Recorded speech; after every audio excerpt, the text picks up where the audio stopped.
भारतीय वायुसेना की सबसे बड़ी ताकत कहे जाने वाले सुखोई 30 MKI लड़ाकू जहाजों को बहुत बड़ा झटका लगा है और यहां पर कहा जा सकता है कि रूस के चूक की वजह से भारत को अपने सुखोई लड़ाकू जहाजों की सबसे बड़ी तैयारी को पीछे ढकेलने पर मजबूर होना पड़ा है।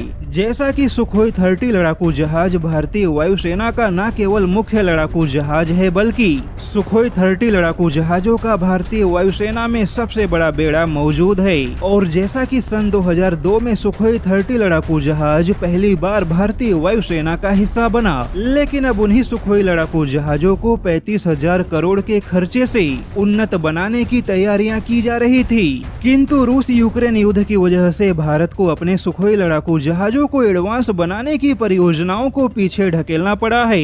और यहाँ पर आपको बता दें कि भारतीय वायुसेना की यह तैयारी कोई छोटी मोटी तैयारी नहीं बल्कि बहुत बड़ी तैयारी थी। अगर सीधे शब्दों में कहे तो 35,000 करोड़ खर्च करने के बाद भारत का सन 2002 का सुखोई लड़ाकू जहाज टेक्नोलॉजी के मामले में सन 2022 का सुखोई 30 लड़ाकू जहाज बन जाता। या फिर इसे ऐसे भी समझा जा सकता है कि केवल सुखोई के इंजन को छोड़ बाकी सुखोई की सारी टेक्नोलॉजी और सारा सिस्टम 2022 का हो जाता। लेकिन रूस की ओर से सहयोग में हो रही देरी और मौजूदा हालात को देखते हुए भारत ने सुखोई 30 लड़ाकू जहाजों को एडवांस बनाने की तैयारियों को ठंडे बस्ते में डाल दिया है।